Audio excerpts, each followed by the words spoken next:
Good evening, everybody, and welcome to the Design Advisory Panel meeting for January 26th.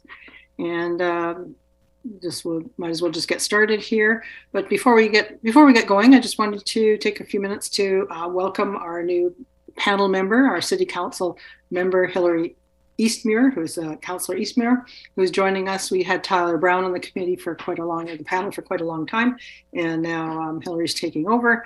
So welcome, Hillary. And her alternate will be Cheryl Armstrong, who will fill in when she's not here. So good to have you on board.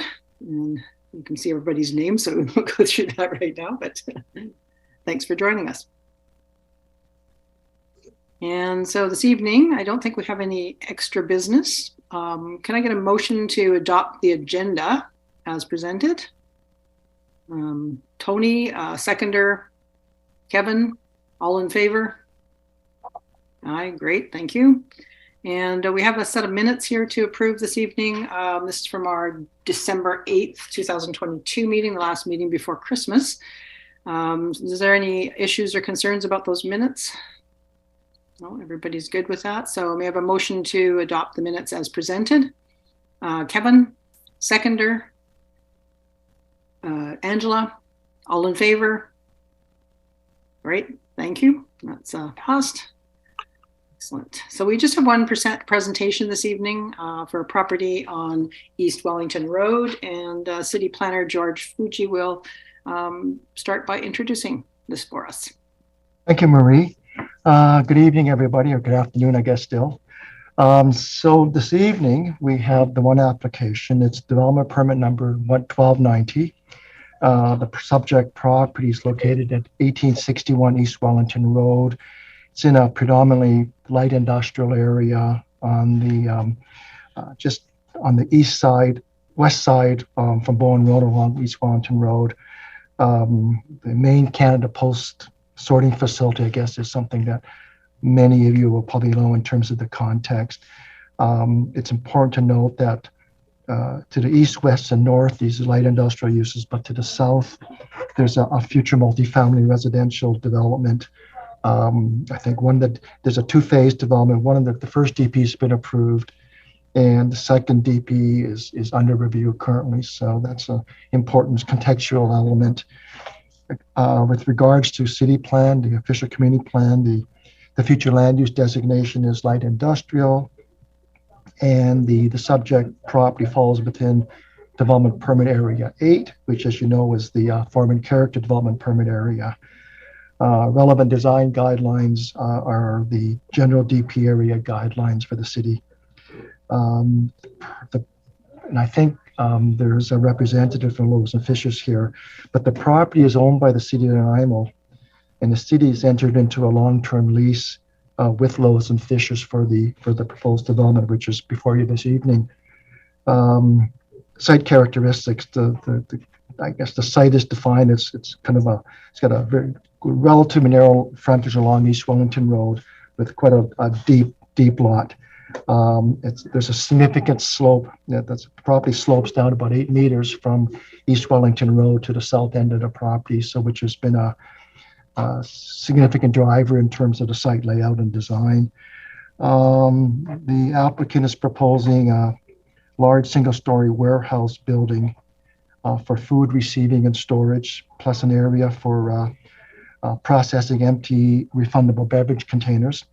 There's also at the rear of the property a office component, plus a small, which the applicant refers to as a partner pickup area. It's the I guess patrons of the food bank, and that's at the back of the building.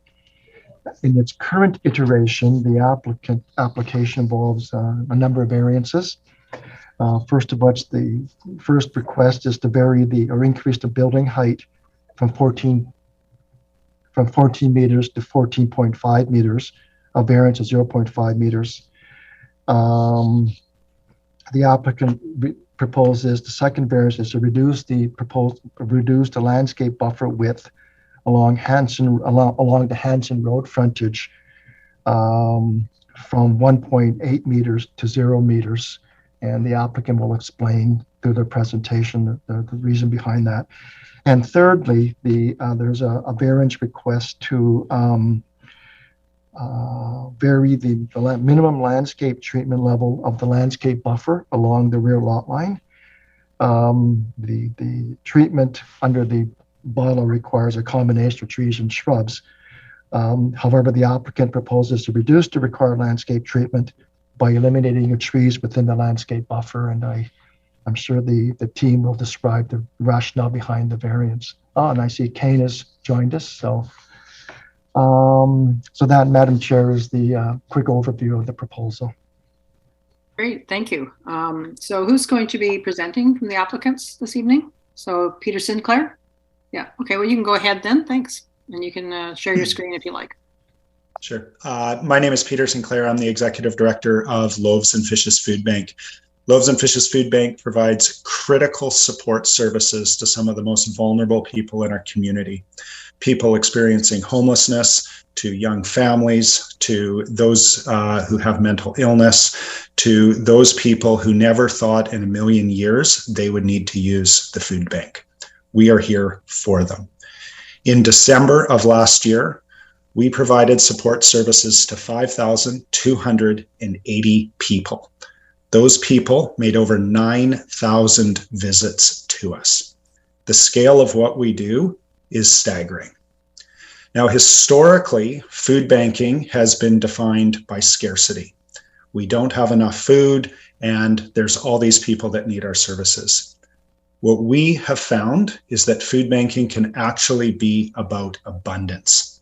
There is lots of food out there. In fact, there is more than enough food to feed everyone.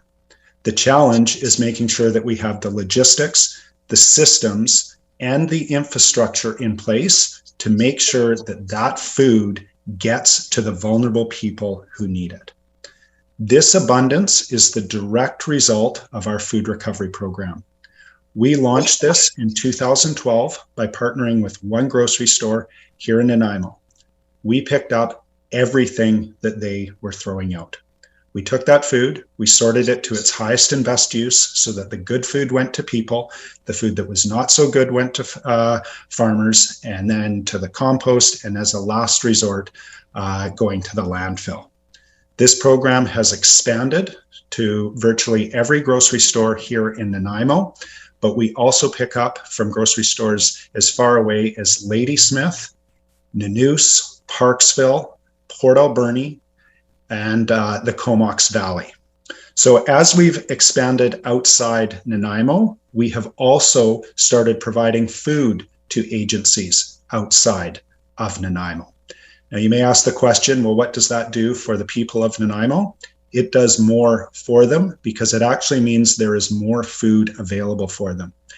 Because it is an abundance problem, we need to have places for this food to go. And just as an example, 3 weeks ago, we received a shipment of 90 pallets of nacho chips. We have to have places for this to go. And because we have partnerships outside of Nanaimo, we are able to accept that shipment of 90 pallets, which means there is more food for the people here in Nanaimo. Prior to starting our food recovery program, we handled about $800,000 worth of food a year. Last year, we handled over $7.5 million worth of food. This means that the most vulnerable people in our community can come access food 7 days a week.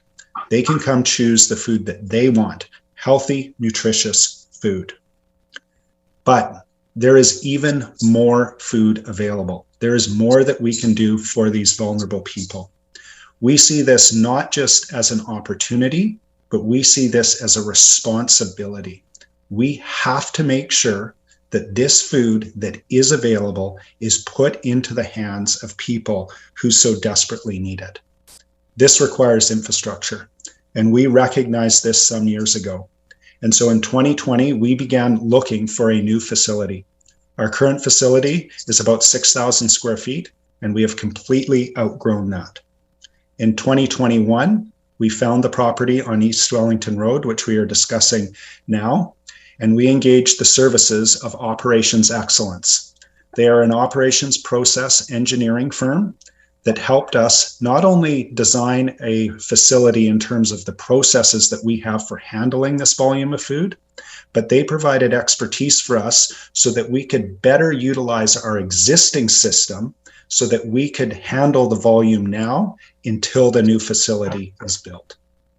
This means that with a proper warehouse that is properly designed from an operations perspective, we can minimize the costs and we can maximize the efficiency and the amount of food that we are able to provide to people. This new warehouse that we are proposing is a facility that will provide tangible, significant improvement to the lives of the most vulnerable people that we serve, not only here in Nanaimo, but across Vancouver Island. This is not just an opportunity for our community, it is a responsibility of our community because these vulnerable people need this food. We look forward to working with our community partners, which includes the City of Nanaimo, to bring this warehouse to a reality to improve the lives of so many. Thank you.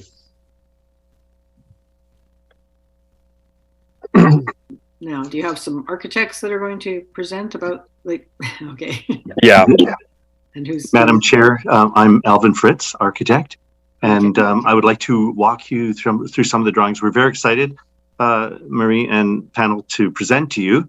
And I do have support here.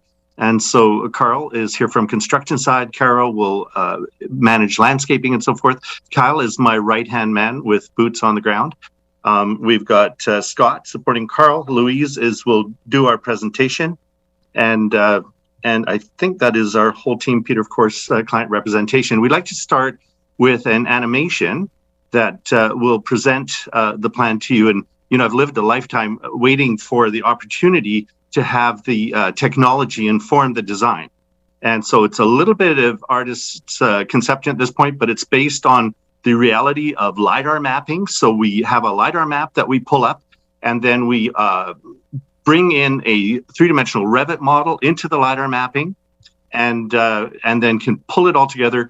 And then if any changes come out of meetings such as this, of course, or fine-tuning, we can readily make minor adjustments. But it is just wonderful to be able to have this technology literally inform design right down to that Gary Oak that's shown in the right-hand corner there, showing the facade, the frontage on East Wellington, the zero side yard, which will be predominantly viewed from the front and therefore is foreshortened, broken up.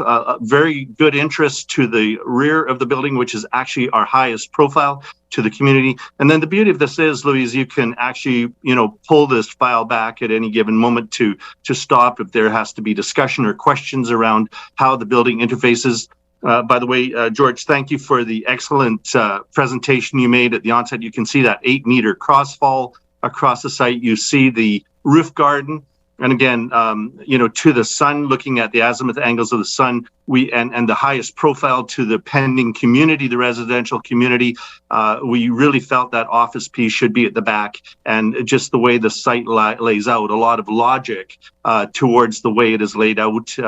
Form follows function, and that's true from the site plan, which then extends to the massing of the building. The articulation of the sawtooth really presents well in order to break up the mass, keep it interesting. And we do have what we consider to be a very acceptable frontage along East Wellington. We've vicariously walked the street, and of course Kyle is there for us, so he's been up and down the street. Feel that we've done a good job of presenting the project on East Wellington, but of course the highest profile and the greatest interest to the rear. And Louise, maybe I think we're almost at the end here again. If we could just bring up a few of the plans. The square footage, as you know, is predominantly the warehouse component. So out of the 2,757 meters squared gross, we have 2,211 meters squared in the warehouse component that Peter explained so well, where we need to sometimes take huge volumes. 414 square meters are in the office component and 130 meters square in our partner pickup area. And so if you could maybe just focus in on the plans for us once Louis is going through, I think that'd be great. Sorry, my software is being super slow. It's like taking a while for it to gear up here. I'll get up here in a couple seconds. I'm hoping our Lumion file did not artifact too much, but very exciting. You know, for years we used to ship out our drawings for a rendering or a Lumion, you know, to get a bit of a video. 8 weeks later, you'd get it back, and things would have changed already, right? Now it literally informs design, and as an architect, I've just waited a lifetime to be here. Thanks, Louise. So let's just look at the site real quickly, and Kyle and the team will also be available to speak to it a little bit. But you can see that the site is long and narrow, and it almost lays itself out because you have no choice but to lay it out the way we have laid it out, utilizing the grade, that 8-meter crosswall, that karaoke. Louise, can you point to that corner where it exists right there? And we'll get in, Carol will walk us through that, but we're going to discover that really it's changes on East Wellington more than our development that is creating complications for that beautiful tree that we'd all like to keep. And then you can see that you know, bringing the trucks, looking at the turning radiuses and the sweeps and backing into loading bays, as Peter explained to us, having to drop off such huge amounts. Thanks, Louise. That's beautiful. Just so necessary. The parking that's required. And of course, being not-for-profit, we are challenged to try to make everything as economical as possible. The perhaps aesthetically, and it may look rather beautiful, but I just have to credit Kyle for, you know, design innovation, working closely together with us just to create something very innovative and beautiful, but still, as Carl would maintain, very cost effective. And so we really are glad that we could have such a beautiful component facing the future community right down to the roof deck as well. And so I think my 5 minutes are up, and thank you so much for this opportunity to present. So excited for the project. We believe it's going to be beautiful. Yeah, and my name's Kyle Riley. I work with Herald Engineering, and we've partnered with Al on this project. Being local here in Nanaimo, we could offer some local context to this project as well. And as Peter mentioned earlier, this project came to light with their group previously working on the warehouse portion of the building with their process engineer. So they had done a large amount of preliminary legwork within the building for them to have a space layout that sort of fit the site that we're talking about, that would work for their 30-year, and I'm just using long-term lifestyle or long-term plans. So we were provided the opportunity to fit this program for their warehousing, which includes all the things that Peter mentioned earlier, which is the empties and the bottle processing, which is focused on the East Wellington side of the site, which then leads into the more food handling and warehouse spacing, which leads to the middle portion of the building. And then we've got a smaller office component at the lower end of the site where it adjoins the future residential. And that was one of the reasons why one of the many reasons why we laid this site out, or laid this building out on the site in this unique manner. With the warehouse portion of the program, we needed a long level warehouse space. We can't have racking. Forklifts are being used for stacking. So we needed to try to get away so we could access this building on multiple ends of the level entry, and also incorporate loading bays. And I'm going to flip back up to the site so we can talk about the loading bay component of this. Is the way that the site fades away from East Wellington Road. It provided us almost perfect loading for the smaller 10-ton loading bay trucks, which were about 30 inches, your large U-Haul style vans. And then as we get to where the semi truck is loaded, we had natural site grading with the redevelopment of Hanson Road that met a 4-foot loading bay opportunity. And then right where we get around grid line 14 that I'm showing here, the site drops quite steeply. So we could then stick a lower level with level access for an underground parking structure, all without doing major excavations on site, which obviously helps lay out the building very well. This also kind of led to the importance of this truck loading by how we laid out the site access. We focused the industrial portion of this project up towards East Wellington Road, which is a more industrial portion of the property. All the surrounding neighborhoods are all zoned industrial, and we've focused the office portion towards the rear section of the property, which then fronts the future development for 200 Hanson, the multi-use family development that's going to be happening on the current vacant land at the back. So we've kept most of the truck movement, the bottle loading, the farm pickup. So we've got farm pickup, like Peter mentioned, where farmers come in and take all the waste food that doesn't work and it gets loaded off. So again, we tried to focus on separating the industrial side from the office side from the residential portion of this project. Truck movement works out well. We've got a combination of, and I'm sorry, I forget completely how many, but I believe it was one semi truck a day that would come in earlier in the mornings. So we've got an interior site access with an upper parking lot. So this upper parking lot solely for warehouse type staff. So we're not having large truck movement with car and truck daily or user driver conflict. And then at the bottom section of the page where we've got more parking is where more of the short-term partner pickup parking is. So we've tried to take care with this narrow site to remove pedestrian and vehicular conflicts between the business use of the building and the client use of the building from the industrial portion of the building at the back.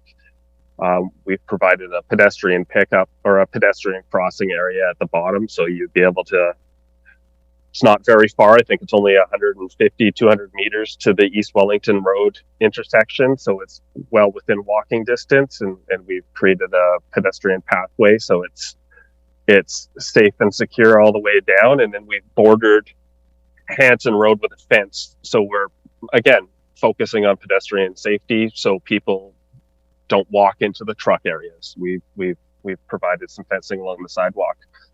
George mentioned earlier that we were having portions of the landscape that we were talking about, and the reasons for those is Hanson Road was an undeveloped dirt track, so there's city allowances in order to opt for road widening, and our already narrow lot got 2.5 meters narrower to accommodate the Hanson Road development.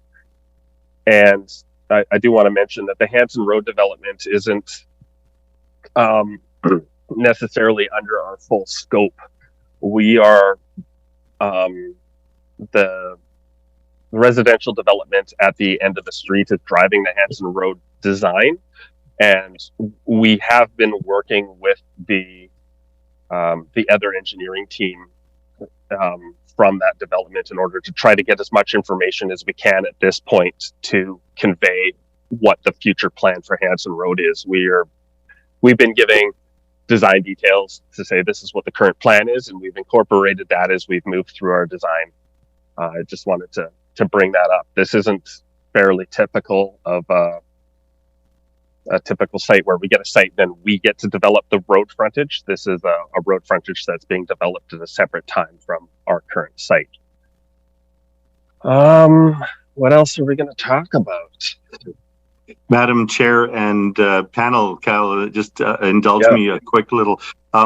I just don't want how almost bordering on miraculous the whole layout of the site is, considering that we've got grade level access on Wellington, near Wellington, just the right dock height as we work our way down to still greater dock height. After 35 years of experience, this is a rarity, absolutely amazing. And thanks, Cal, for walking us through that so well.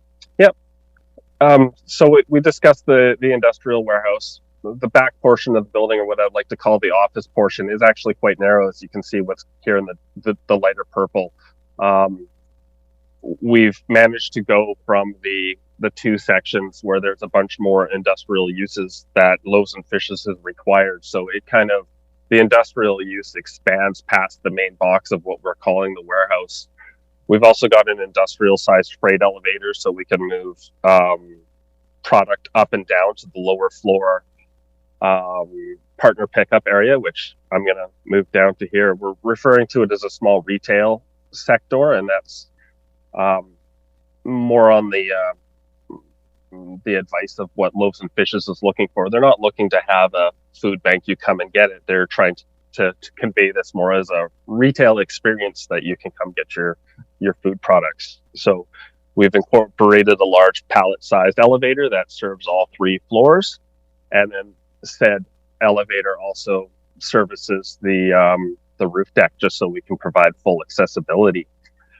With the site and how small the site is and how much space we've used up for truck movement and the warehouse itself, we wanted to provide amenity space for the volunteers as well as the staff that work at Loaves and Fishes, to provide them with a relaxing place that they could take lunch breaks in the time when we've got good weather.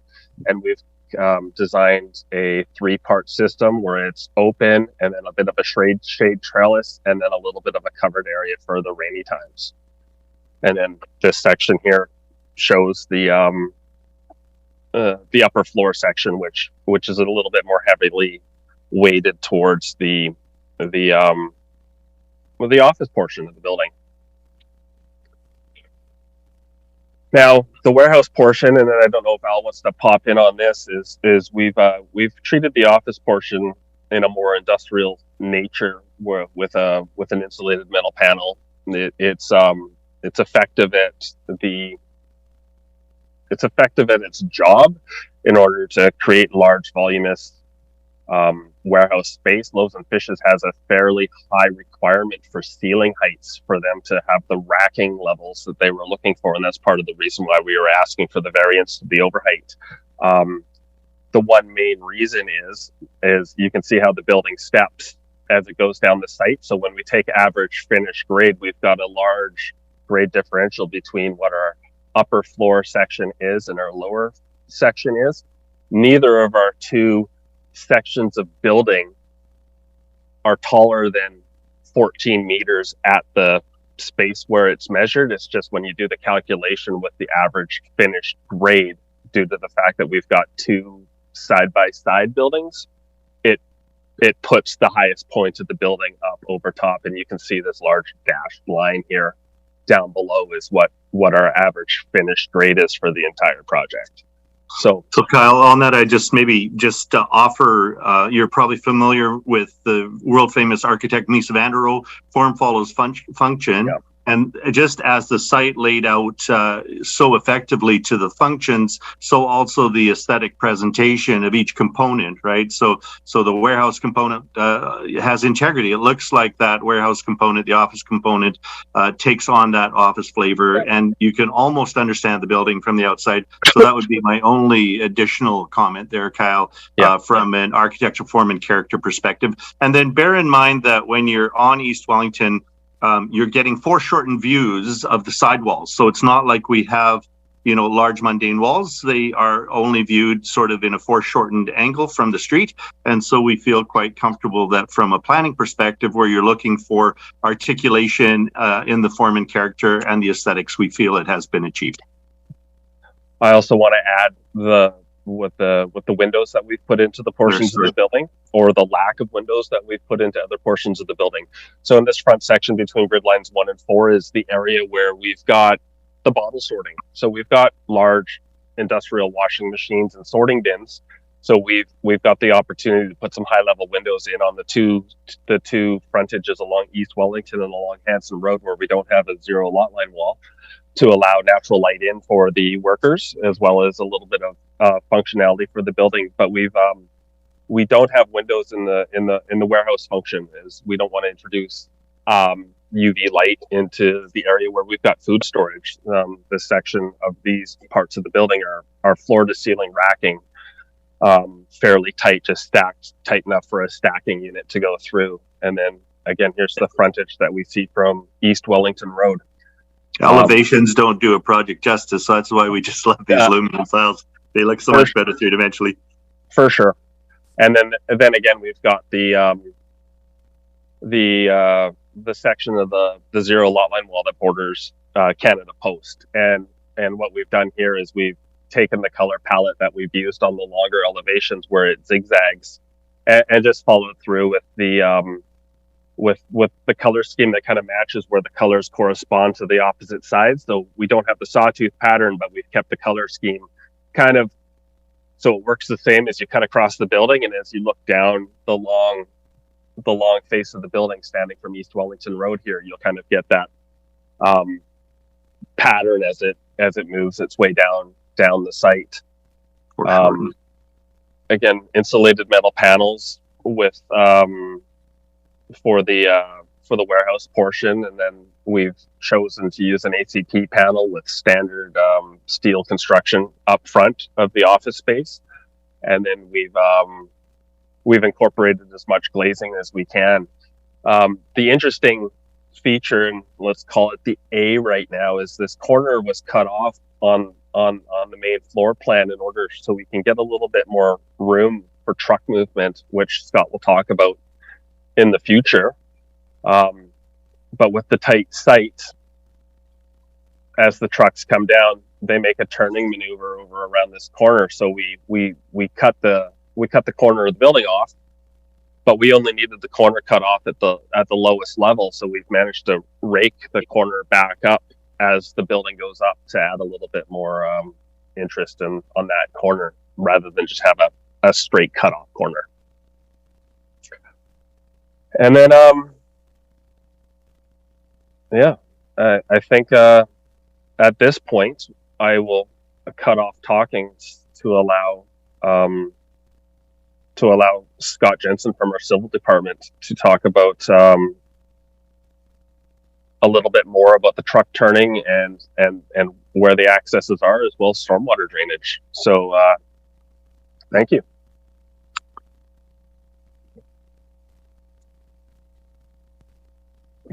Thanks, Kyle. Do you want me to run the drawings for you, Scott? I've got mine here, as long as this share works.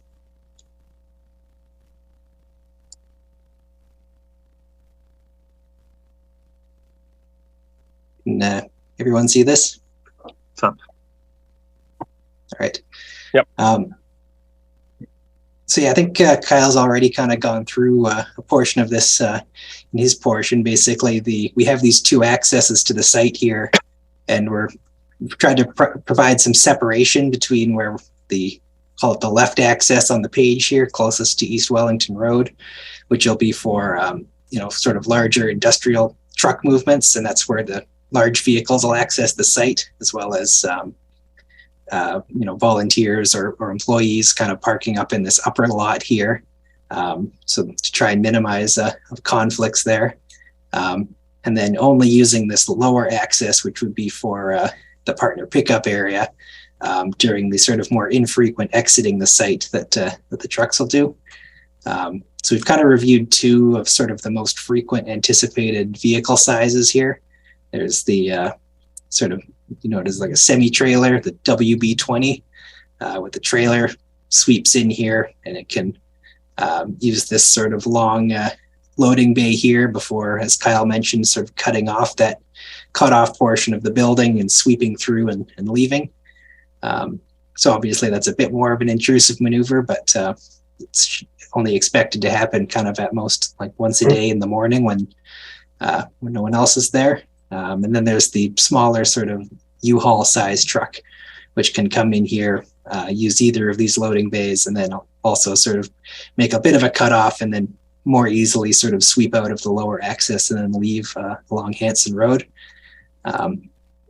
So you can see here, in trying to limit sort of the width of the access so that they're still usable for cars and pedestrians, we're working in coordinated pattern of a kind of a hard surfaced overturning area. So it's not formally part of the access that regular vehicles will use, but it'll provide that extra space that the trucks need to enter the site.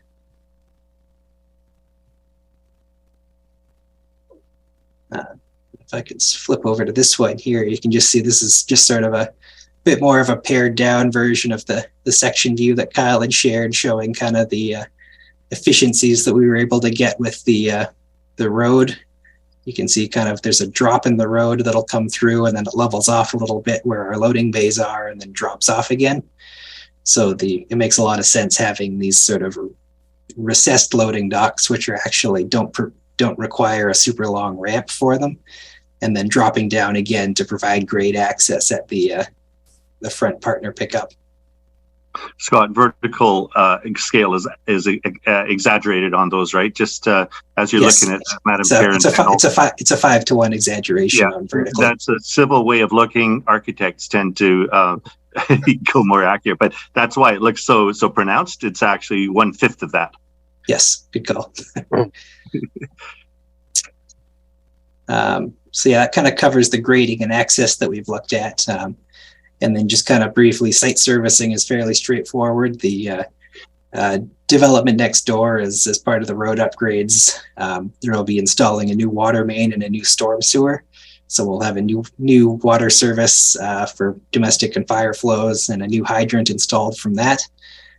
Similarly, a new storm service where we'll have a detention tank to limit flow rates leaving the site. And then kind of where we can along this long drive bay, hopefully have a rock pit that we'll have to have some further consultation with geotech on the sort of ground conditions, but hopefully try and infiltrate as much of the water back into the ground, like at least as much as the site did before this development. And then lastly, we'll have a new sanitary service for the whole development to an existing sewer that's already in the road. Awesome. While you've got this drawing open, Scott, if you don't mind me jumping in just to make a couple comments in terms of the retaining that we are putting in for the parking structure. Sure. You want to see maybe this one here? I would even just go back up to the main site plan, and then you can just point to where I'm talking. So along the East Wellington side, we're cutting those sections of those parking lots are actually about 1 meter lower than the sidewalk elevation. So we will be putting in a concrete retaining wall and a fence on top of that will act as a guard. You won't see the retaining wall from walking down the sidewalk along East Wellington Road.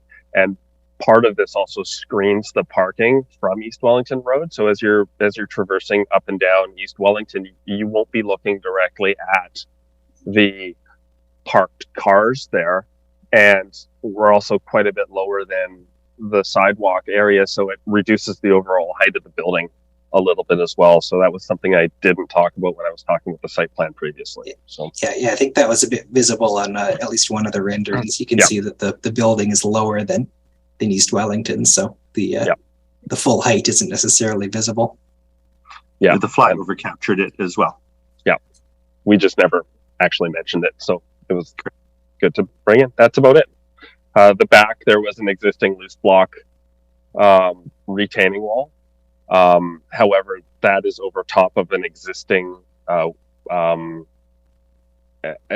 service right away that's there, and the engineering department doesn't like that. They don't want anything built up over top of their service right aways. So we're going to be removing the existing loose block retaining wall and just replacing that with a short Allen block retaining wall as well as part of the landscape. This retaining wall, it's at its high point down at the corner where the new roundabout is going in, is going to be about 1 meter tall, and it fades up to grade as you move up towards the post office building.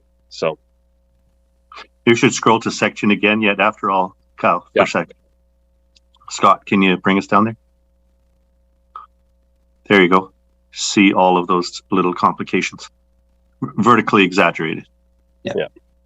So it's that one there, and then this one up here. Perfect. Yeah. And I guess now we can let Kara talk about landscape. Do you have the landscape plans handy? I can bring them up and share them if you would like. If you have them quickly, that would be great. Certainly do. Much more expert at Zoom than I am. Thanks. So I'll be brief. Obviously the site plan is program oriented for the project. So minimum landscape treatment levels were what we were aiming for. So we've achieved that on the East Wellington Road frontage. The 2.5 meter extension of the right of way on Wellington meets the City of Nanaimo's engineering specifications for street tree planting at 10 meter on center. That's offsite now. The tree and shrub planting for level 2D is met on the northeast property line, and level 2C is achieved in the south corner of the site, where we have a little pocket of planting at the back of the site. This way? Yeah. Okay. At both ends of the building, there's already a security fencing associated with the Canada Post property that will remain in those two along that property line.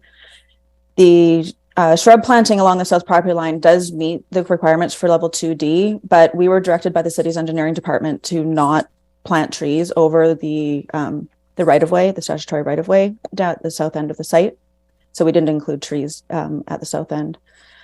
We proposed on top of that Allen block wall at the south end of the site, we proposed a corrugated metal and timber frame fence. There's a picture of it of a sample. I think you've seen them, or everybody's probably seen them around. Thought the corrugated metal was appropriate to the industrial application to the site. The other reason because we were part of that discussion as well, is we put the solid fence at the back portion of the property as well, because cars are parking forwards towards it, and we want to try to eliminate headlights shining into the residential development as people park during non-daylight hours. So sorry, Kara, but that's okay. Nope, that's good. Totally good point. Yeah. So just to note though, on top with the wall and a 4-foot fence, we do the wall on the outside property line is going to be over 1.8 meters high, or 6 feet. And the benefit of having the wall outside of the right of way is that we can actually put planting on the outside of the fence, which I think will benefit the view from the residential going into the south. As stated, the Hanson Road frontage doesn't have a minimum landscape treatment area. So in lieu of this, we've put in a 1.2 meter high decorative metal picket fence. That fence wraps around all the way up the parking area, up to the retaining wall, and connects up to the Canada Post property.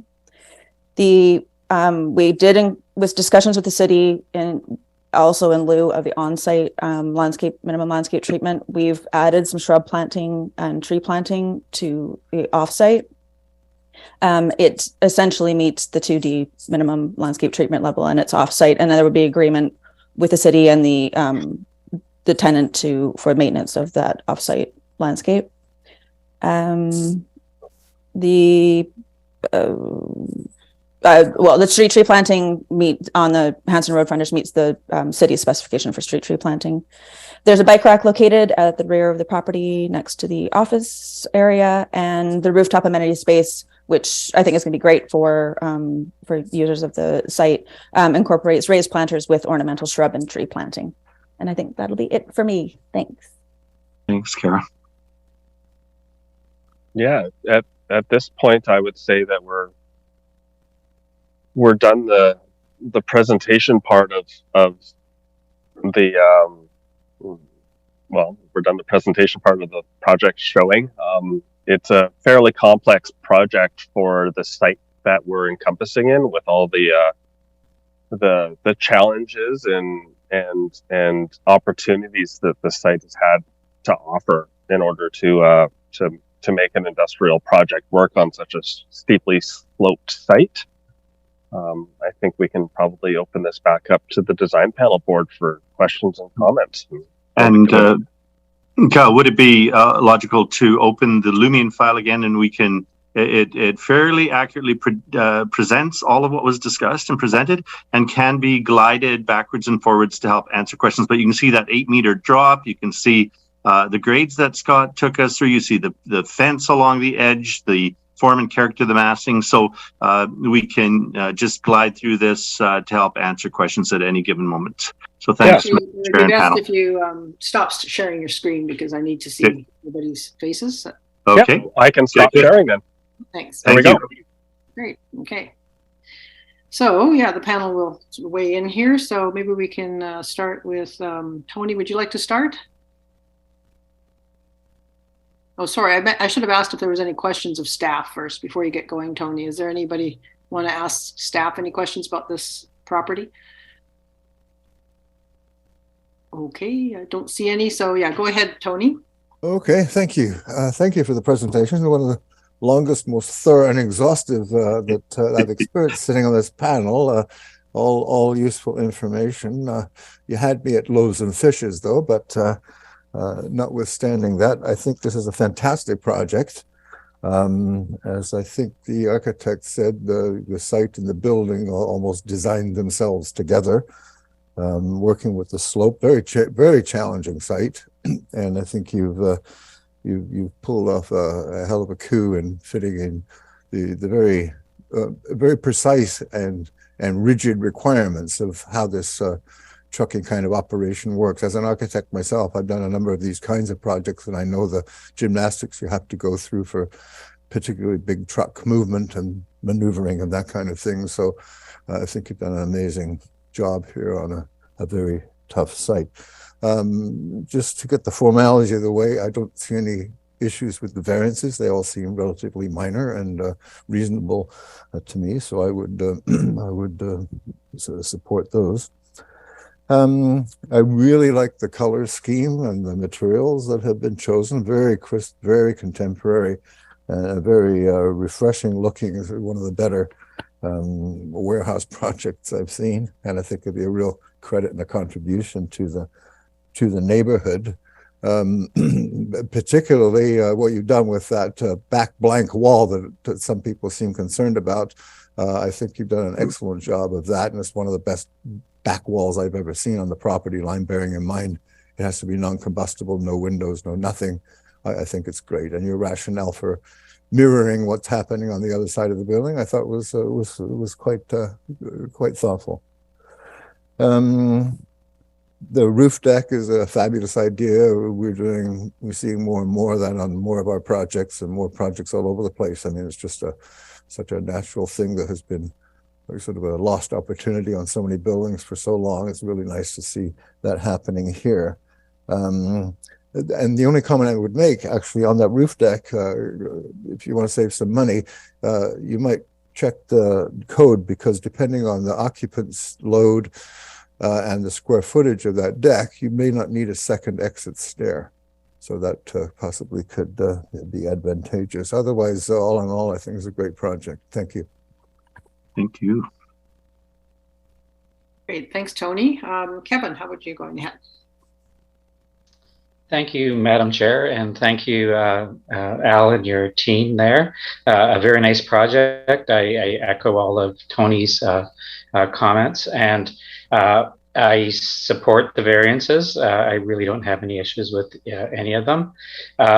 Questions I have, the parking program, I'm not sure if this is Al or Peter who would want to talk about this. You have excess parking spaces. Could you maybe just describe whether or not the parking program that you're planning requires extra spaces, or whether or not you would allow Kara to convert those into landscape islands? Peter has prepared an answer for this one, Kevin. So I think, Peter, we want to hear from you. Yeah, I mean, having more parking is best for us. When people are arriving to access food, we want that to be as easy as possible for them. We want to make sure that there is as much parking as possible. So we've been creative, putting in the underground parking, putting it at the north end of the property. The fact is that south end of the property, that's where the clients, the people who need our service, they're going to park. And so I I'm hopeful that we can have as many parking spots as we can there for those people that need the service. Okay, thanks, Peter. The north, so obviously the East Wellington Road and the Hanson Road elevations, I think there could be room for improvement. I'm not sure if, Al, you looked at ways to articulate those. One thing that I noticed on page 25, your 3D model indicates that the loading bays are not covered at all, the larger loading bays. Is that done out of purpose in any way, or I would assume that loading bays you'd want to have some sort of minimal coverage there? Yeah, point well taken, Kevin. I think it's something we can still explore. We are obviously a little bit financially challenged on the project as well. So even though it looks so good, it's still been designed very much to be economical. And you know, I don't know if Carl would offer a comment on that, but definitely could articulate the massing a little, as you say, and break it up a little bit with that, right? We get that. Yeah, I think there's the opportunity there to provide a canopy, not necessarily at the highest elevation of the roof, but partway down to provide a break, a banding there. I think there's an opportunity to do something there to provide coverage. Also, so I would recommend that you look at ways to enhance the two elevations and look at ways to provide weather protection over the loading bays, and that includes there's a canopy that you're providing on the coming around from the north side down the west elevation, and it only goes, I believe, over the 3-foot door. It doesn't extend over the overhead garage door. Is that correct? Correct. It also came a little late as we were a little bit challenged to try to enhance the East Wellington elevation and gave rise to that, but then of course wanted function in it, so took it to the door. Yeah, so any reason why you wouldn't want to carry that past the overhead garage door? I can comment on that. So that overhead garage door is what we're using to move the garbage. That's our garbage enclosure room. So we've got an interior garbage and recycling room. So that's where the garbage truck will be able to do their loading. So they'll be wheeling out the overhead bins from that door. And we just wanted to prevent any incidental contact with so the vehicle height could be higher than the canopy. Is that what you're saying, Kyle? Correct. And okay. Because of the way the trucks go, we've left our staff entrance is actually on the East Wellington side. We brought the canopy around because that man door is an after hours door, what's going to be used for the farmer pickup as well. So that door could potentially be propped open while farmers bring stuff in and out. Whereas the garbage room, we're not as worried about the weather protection inside the door because it's already a room that's going to be inside that's going to be wet and be able to be hosed out and things like this. Okay. So that's why we stopped the canopy at the area that we did, just due to the functionality of the areas underneath the man doors. Okay, thank you, Kyle. The retaining wall heights, both of those retaining walls on the north and the south are block walls. Is that correct? And also, what is the height of those walls? Allen block on the south, concrete on the north, and a meter. Okay, and the south one, Kara, are you going to be providing plants that are going to hang down over the wall? There is no planting room space at the top of the wall to have plants hang down. It's right up just to stay out of the SRW. It's right up against it, so there isn't any room there. But we've got our red flowering. Sorry, I want to use Latin name every time. Red flowering currant. It'll end up being higher than the wall by a long shot. So it'll screen that wall. Okay. A rooftop. There's going to be rooftop equipment, correct? And I'm hoping you're going to, I would recommend you haven't provided any details on that. I'm assuming you will provide details for staff, and I'm hoping you'll use materials that are complementary to the architectural form and character of the building. Yeah. At this point, we don't have the mechanical engineers Right. engaged. So we don't know the size or the locations or the requirements of what the rooftop units are, but typical to all of these projects is we will be screening with the appropriate materials, and that they're complementary with the building itself. So we would be looking at color matching and accenting similar to the metal that we've used for the cladding colors and the profiles. So and Kevin, we have a fair amount of roofs, so I think we can kind of keep that so that the view angles off the street and so forth, that keep it more to the center, and then do exactly as you suggested. It definitely will be visible from East Wellington. So making sure that those are screened properly. Last question is for Kara. I know you can't put any trees over top of the right-of-way on the south side, but it looks like there's a little pocket on the southwest corner, just as it comes up onto Hanson Road. Is there enough room to put a tree in that corner? Sorry, I was trying to unmute you. Yes, wrong button. We could probably put one in. That actually ends up being city property there again. So we, as long as the city is okay with it, we probably could fit another tree in that. Yeah, I think it might help to anchor that corner. So other than those three things, obviously looking at ways to enhance the north and west elevations, providing a tree in the southwest corner, and a look at materials that are going to be complementary to screening the rooftop equipment. That's all I really have to add to this, and I think it's a very nice project. And again, I support the variances. So very nice job. Thank you. Thank you. Great. Thanks, Kevin. Jason, I see you've joined us. So like to go ahead. Thank you, Madam Chair. Apologies for tardiness, the technical issues. Many of the similar comments to what Tony and Kevin have already said. Very nice project. I see where the city was inquiring about flipping the location of the office from a sub-TED perspective. Yes, I think that would be better. But as you so eloquently stated in your presentation, it seems quite impossible based on the site circumstances. So I completely understand how and why you ended up in this location here. I applaud the inclusion of the roof deck. I think that's a great amenity for the office staff. I also really appreciate the touch of and the carving away of the mast at the loading docks. I think it's kind of a playful nod to recognizing that aspect of the element.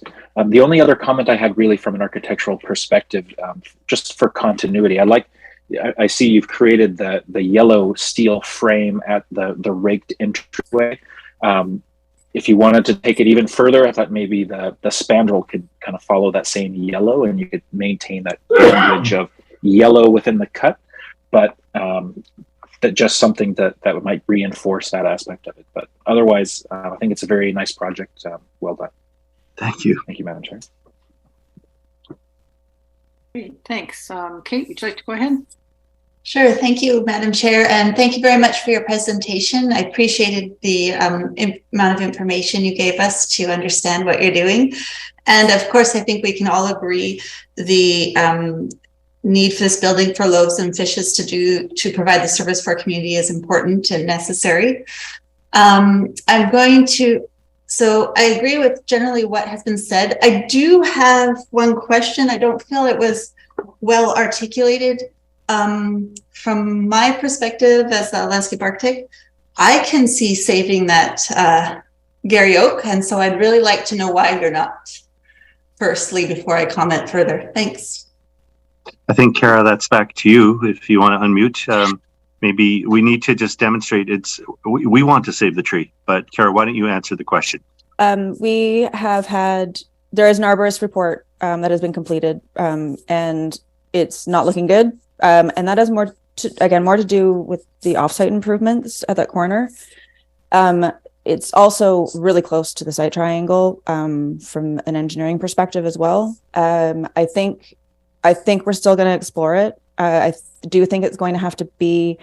I think there's going to have to be some work done with city staff as well, including their arborist. I think so. I think the conversation is not ended yet, and I think that discussion is still going on, and more information is forthcoming on that. So Okay. I know, Kate, I think really the short version is honestly some of the road work that's needed to upgrade, and maybe Cal, you're about to jump in on that. Yeah, why don't you go ahead and expound on that just a little bit. It's okay. I understand. Thank you. Yeah. Well, short answer is we've lost 2.5 meters on both sides of the property. So the property line got pushed closer towards where the tree is, and then it's getting closer to the road for the Hanson Road development. But again, we're still going through the options of trying to keep the tree and seeing what's needed to keep the tree after we've had the arborist reports.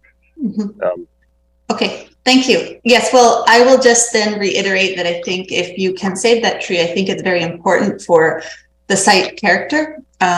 This whole area has some very significant Gary Oaks, and I think a lot of us who live in this neighborhood or frequent this neighborhood really identify with those trees, as myself, because this is a familiar neighborhood.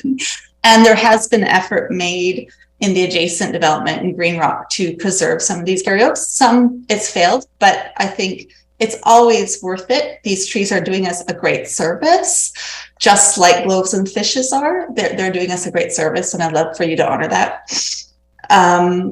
So also, speaking of trees and the service they do, I was looking at the Hanson Road street improvement, what you're providing. So I recognize the rationale for not having the landscape buffer, and they're asking for the variance. And so then the work you are doing is on city property, and that you're meeting the minimum requirements. But when you look, if you look, I can just reference the package we were sent on sheet 38. So that side elevation of your building. And I think that you could put more trees in there. And the reason I think it would be important is I think Hanson Road is going to be used a lot by pedestrians because of that new development coming in, and because of the great amenities this neighborhood has. It actually is surprisingly very walkable. And so I think you need to think about that experience walking up Hanson Street. I think, Kara, you said there are 10 meters apart, the trees. And when you look at this one elevation, it becomes really evident that those trees aren't really going to be making that public realm hospitable. Instead, it will feel quite inhospitable, especially because of the sun exposure.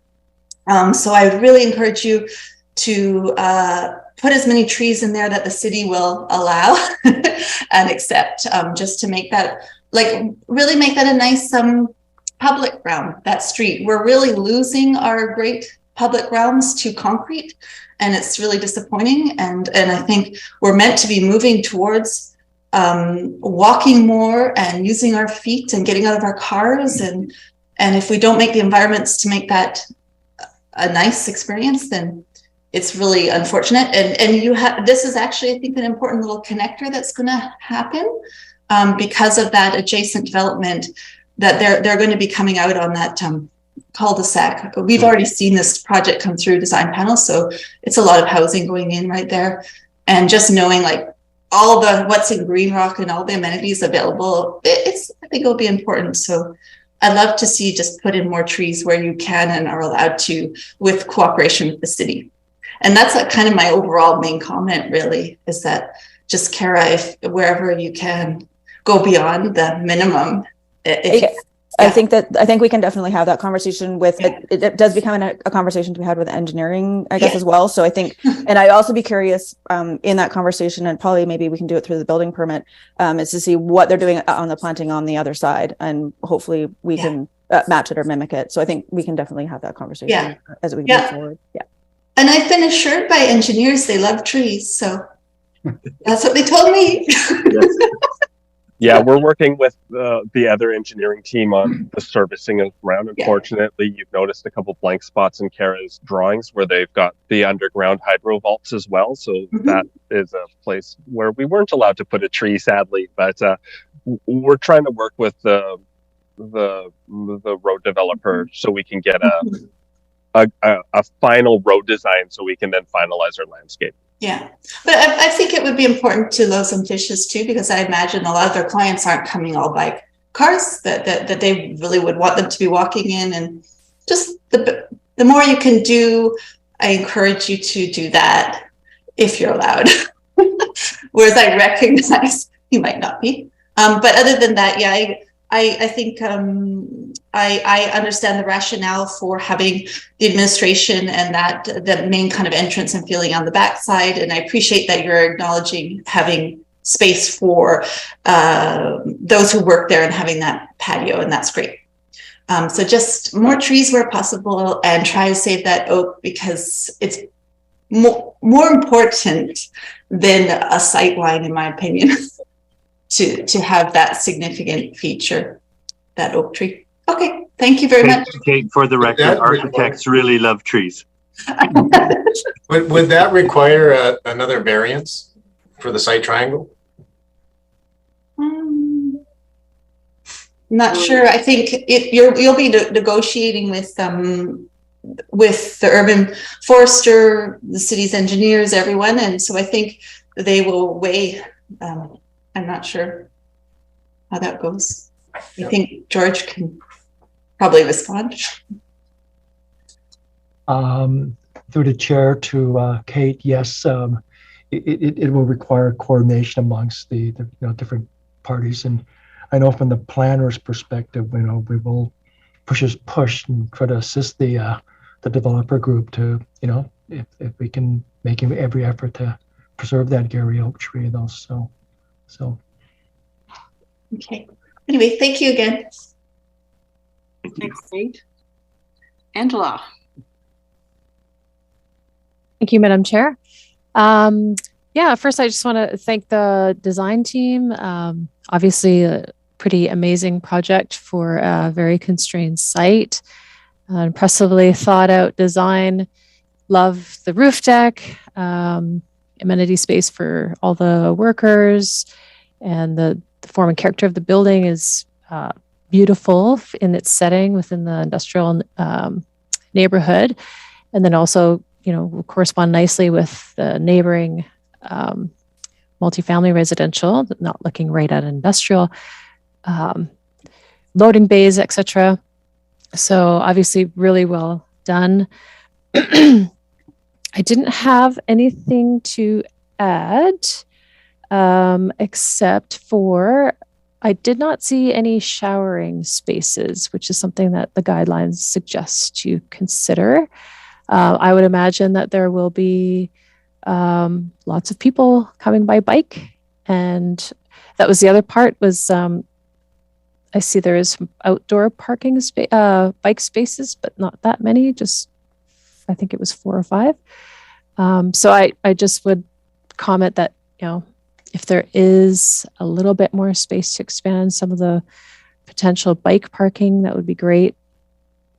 And if there's an option or ability to include showering for the workers, it's probably a kind of a yucky place to work sometimes, and I'm sure there's lots of volunteers that might like to have a quick shower before they leave, or a shower after they get there by riding by bike. So that would be my one comment on the whole project. So I can quickly chime in on that. We do have a bike storage room in the underground parking as well. So the outside one would be for the quick coming-ins and goings for daily pickup. So a bike won't be there the entire time. We do have the inside bike storage room that's down in the underground parkade, and that includes the provisions for charging for electric bikes as well.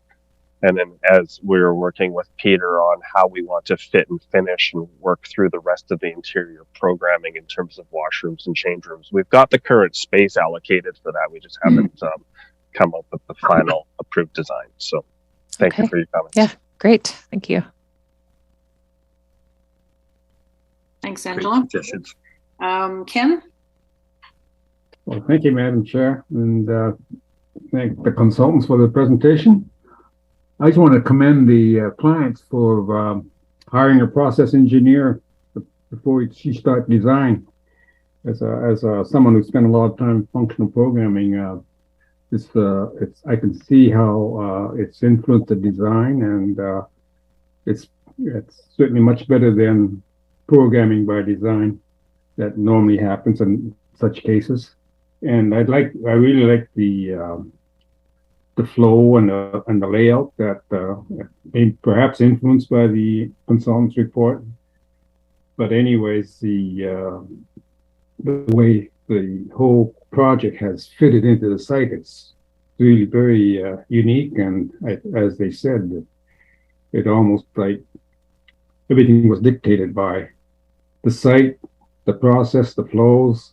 And I think what you've come up with is a very commendable design, and I think it's going to really fit into the neighborhood. Thank you. I think I had one question, but I think the engineer solved it. The exiting of the semi-trailers from the parking, from the loading dock, and I see now when he explained it why certain things happen, and I think I really like the process of arriving at that, and that you had to cut off a corner of the building to arrive at that. I have no problems with the colors nor the elevations, the various elevations, and the perspectives are very good.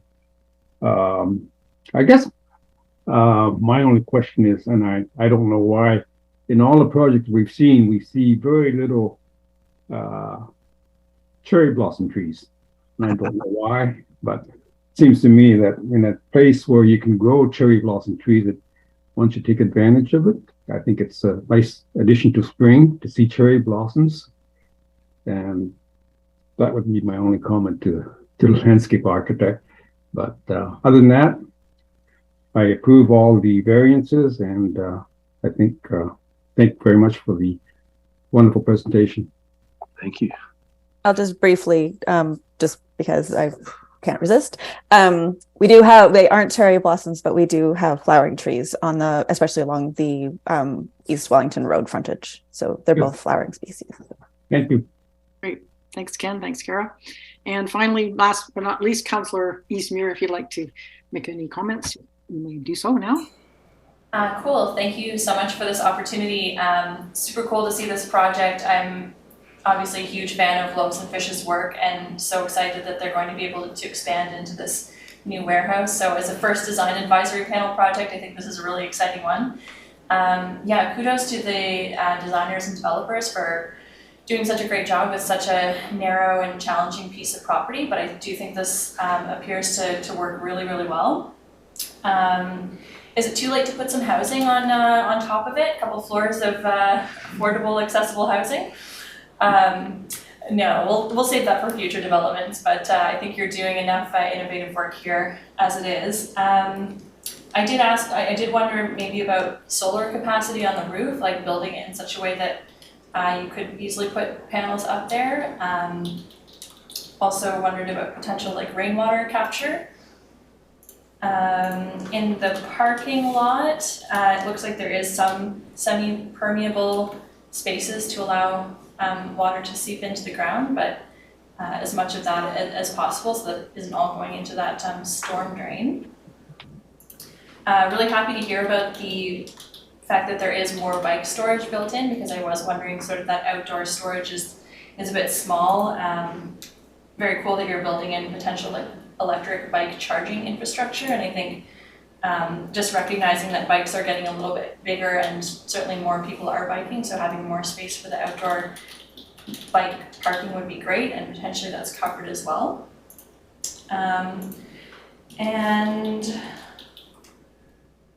yeah, saving the tree would be nice. The city of Nanaimo is also working with the Japanese cultural organization to plant more cherry trees, so potentially there could be some cherry trees out there that are looking for a home, and this would be a nice frontage to put them where they could really shine on East Wellington there. Yeah, other than that, love the rooftop space, and just really excited to see this project develop so that Loaves and Fishes can continue doing more amazing work. Great, thanks, Hillary.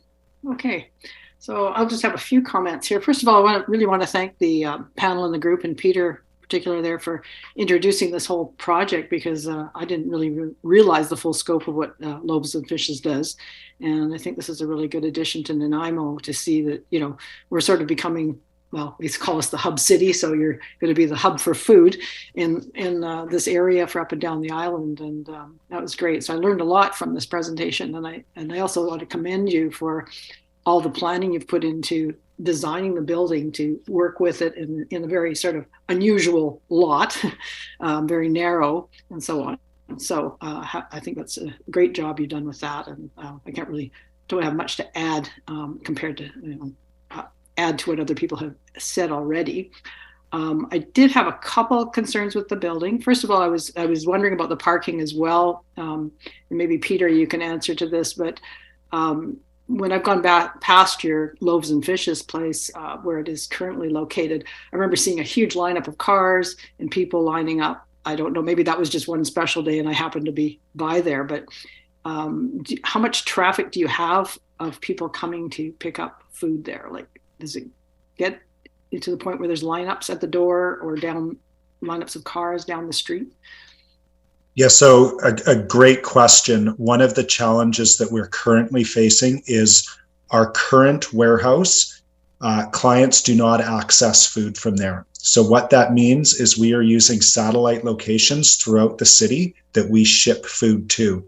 That means that those free food markets are open for short periods of time, which means you get that big lineup.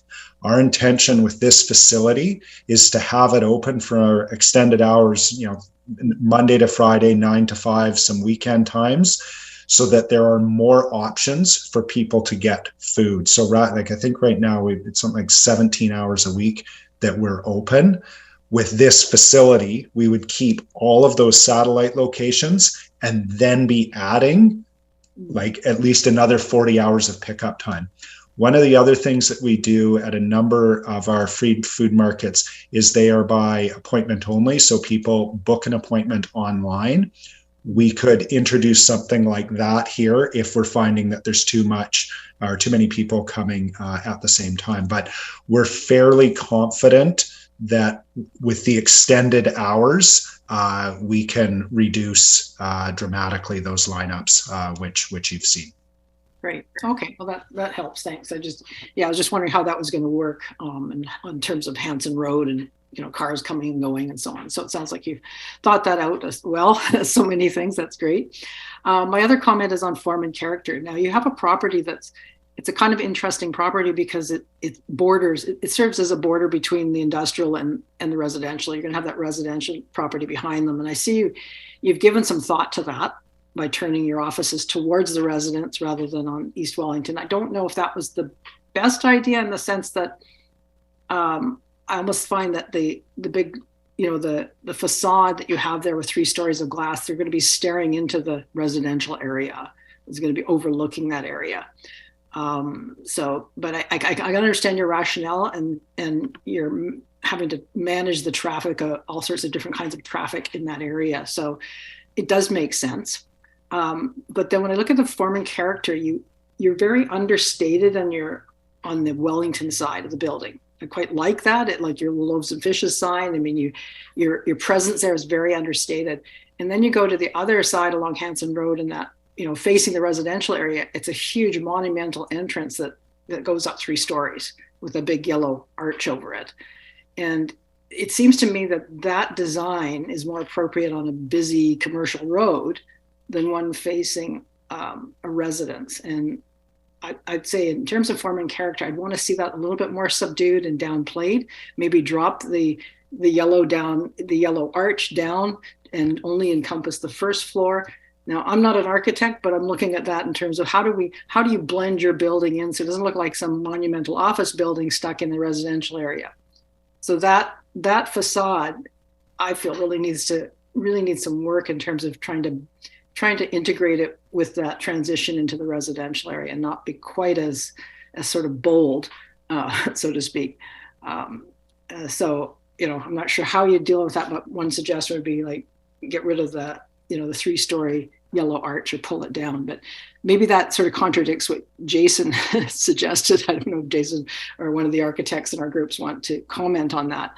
But that was just my take of this building. I think you might need a little bit better transition or sense of industry to residents, especially once that residential area is built up. Jason, do any of the architects in our group want to add to that or comment on that? Yeah. Can you hear me? Sorry, yeah. Trying to get my mute off. Okay. Thank you, Madam Chair. Yeah, no, I understand the concern, and particularly, you're right. The building feels like it's backwards, right? It should be the office portions should be on the busier street as opposed to facing the residential. I think it goes back to the comment around the slope and the topography on the site, and it just taking a look at it, that was exactly my first reaction too, is to have it flip over, and that was a city recommendation as well. However, as I started looking at it, I could see that how challenging doing so would actually be, and it would further disrupt the flow on site, particularly of the vehicles. I'm not sure. I'd have to take a look at it, but as you'd have to shift the warehouse portion back, which shifts the turning radius of all the vehicles back as well. And I'm not sure that you could complete the motion if you actually did that. Is one of the concerns that I had as I started looking into it. But I absolutely understand the comment about glazing looking towards the residential as a potential issue, but it's not a big office building. It's hopefully it's going to be what's the right word, would be tempered a little bit by that, and the fact that there's a rooftop amenity space there will also help soften it from the residential side. Yeah, I realize there's a fair amount of distance with the parking lots and that between the buildings and everything, but yeah, I think my suggestion is more like, I realized when I first looked at it, I thought it should be switched around the other way too. But when I realized all your logistics and your situation with the landscape, that this is probably a good solution. But maybe what I would recommend is just try and downplay that entrance a little bit, make it a little less monumental looking, so that it'll fit into the residential area a bit better. Because I don't think you can do much with the glass, and some things you can't really change. So that would be my recommendation, I guess. Okay, well, we'll just sum up what we've got here and see if we can come to some agreement. So I'm seeing, first of all, from Kevin, you asked, I think you were recommending to consider adding canopies over the loading bays. Is that correct? Yeah, I think that it pretty much is summed up by looking at ways to enhance the north and west elevations of the building, including providing weather protection over the loading bays. Okay, so that just in that one rather than saying the loading bays. Okay, yeah, that sounds good. And were you wanting to make a recommendation about using complementary materials on the rooftop equipment? Yeah, look at ways to screen the rooftop equipment with materials that are complementary to the form and character of the building. Okay. And then you also mentioned consider putting a tree in the something west corner. I missed that. Was it southwest? Yeah, the southwest corner. And I think if Kate agrees, we can combine that with her recommendation with providing more trees along Hanson Road if she wants to look at that. Yeah, I think we could just make that the statement where possible, with where there will be allowed, whatever. Yeah, to increase. Add trees and trees along. Yeah, look at adding trees to the Hanson Street facade, and including the possibility of adding a tree on the southwest corner of the site. Right. Okay. And do we still want to have, considering the bike parking, consider more bike parking and consider a shower facility? Did you want to make those recommendations, Angela? Yes. Yeah. Okay. And Councillor Eastmere suggested consider solar panels and rainwater capture. And I would like to see consider ways to reduce the monumentality of the front entrance on Hop Hansen Road.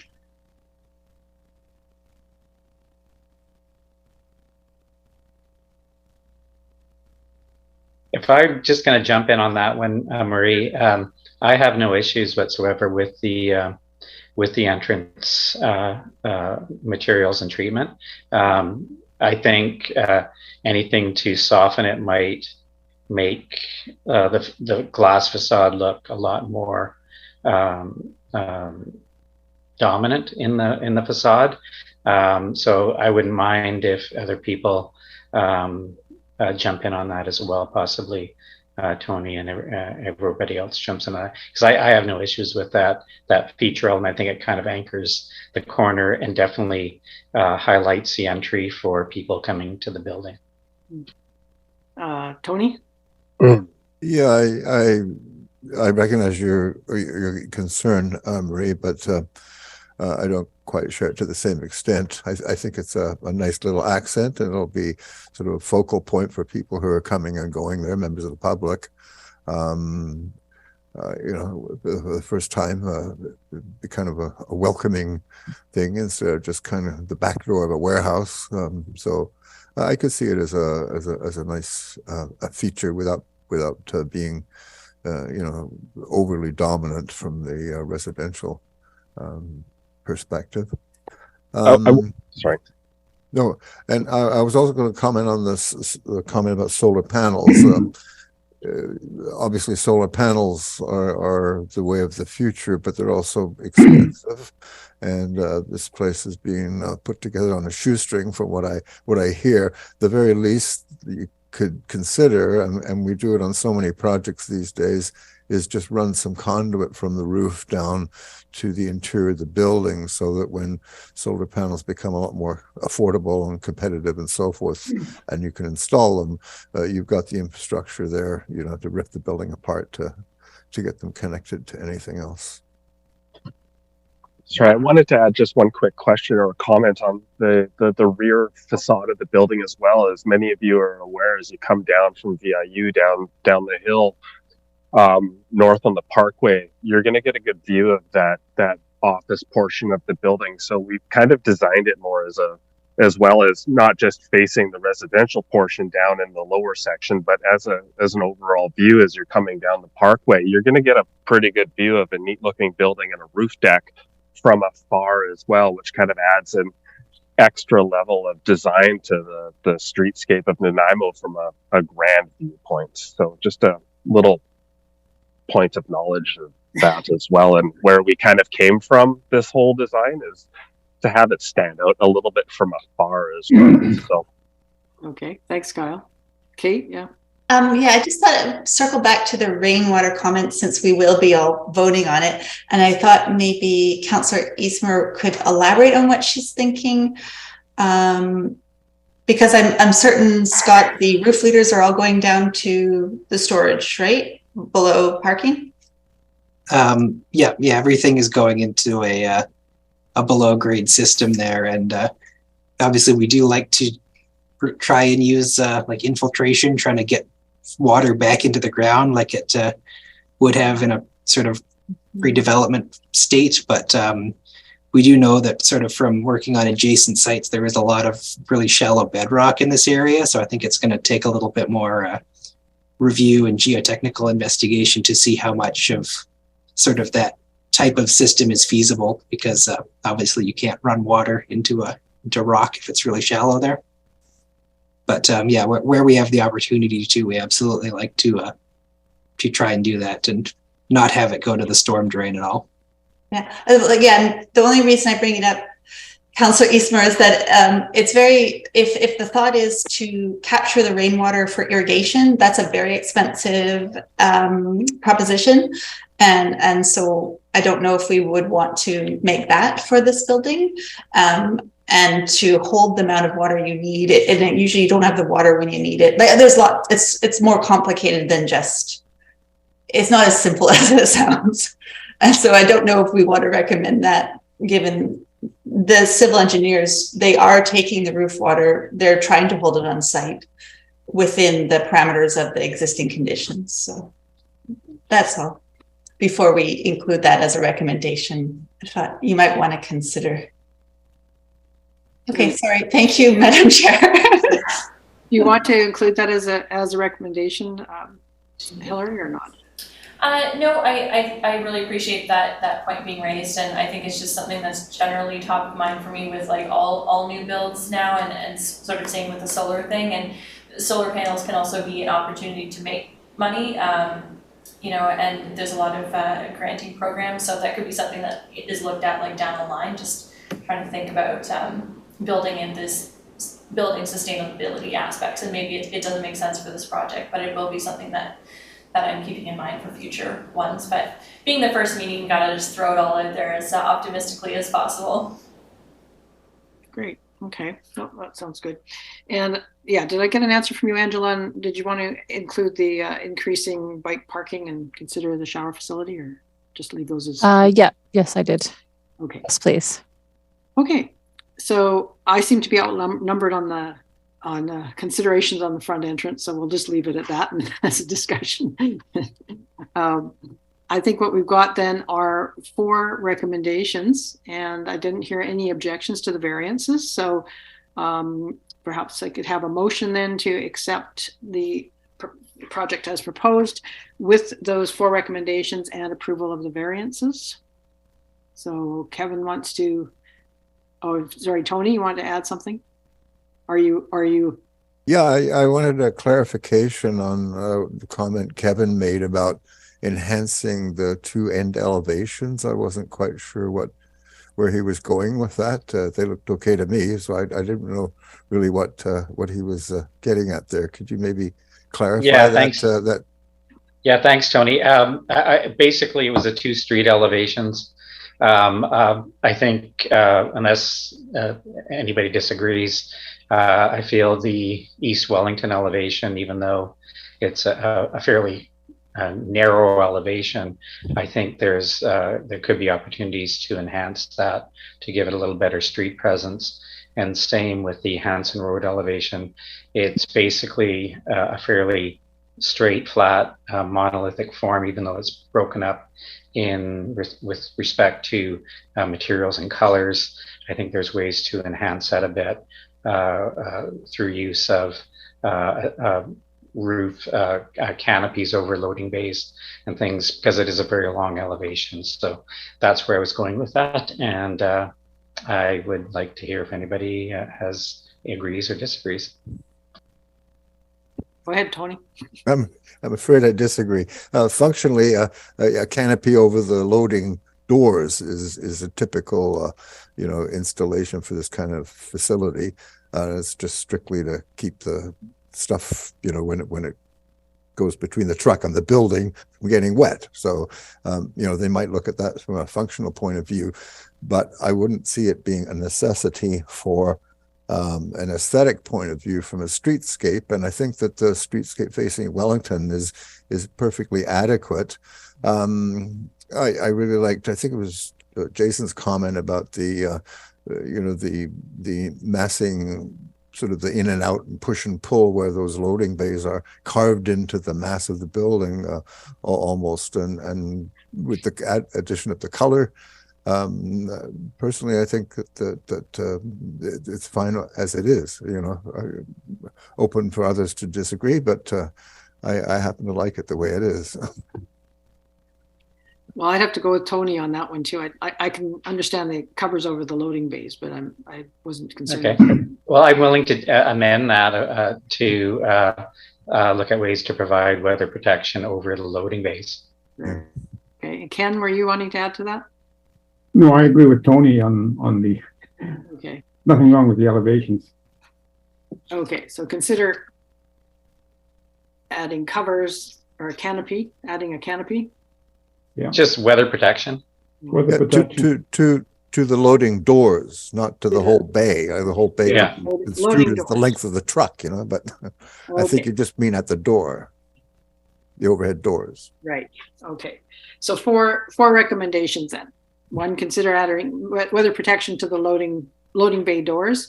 Use complementary materials for the rooftop equipment when that's organized. Consider adding trees along Hanson Road and wherever possible on the site. consider increasing bike parking and adding a shower facility. So that got everything? Okay. So can we have a motion to accept the proposal as presented with those 4 recommendations and approval for the variances? Tony's giving the motion and So Kevin moved. seconding. All in favor? Okay, I think we've got everybody. That's good. Okay. Well, thank you very much to the panel and for your design team for bringing this forward, and good luck with the project. Thank you very much. I would like to thank the panel for taking the time to go over this project. I know it's quite intensive and it was a very long meeting, but I appreciate everybody's time and the level of the comments back as well. So thank you everybody for your time for considering this project. You're welcome. Thanks. Okay. Thanks as well, Thank you. Madam Chair, and to the panel. On behalf of the architect, just really, I felt like I was back at UBC at a critique for on my thesis. So it was just wonderful. And George, thank you as well for the excellent presentation. Thank you. Thank you. Okay. Thank you, everyone. I think that's the last of our business this evening. So can I have a motion to adjourn the meeting? Ken will, and seconder, did I see Kate? Oh, yes, yes. All in favor? All in favor. For dinner? Okay. Thanks, guys. Good night, everybody. Thank you. Good night. Good night. Bye. Thank you. Bye.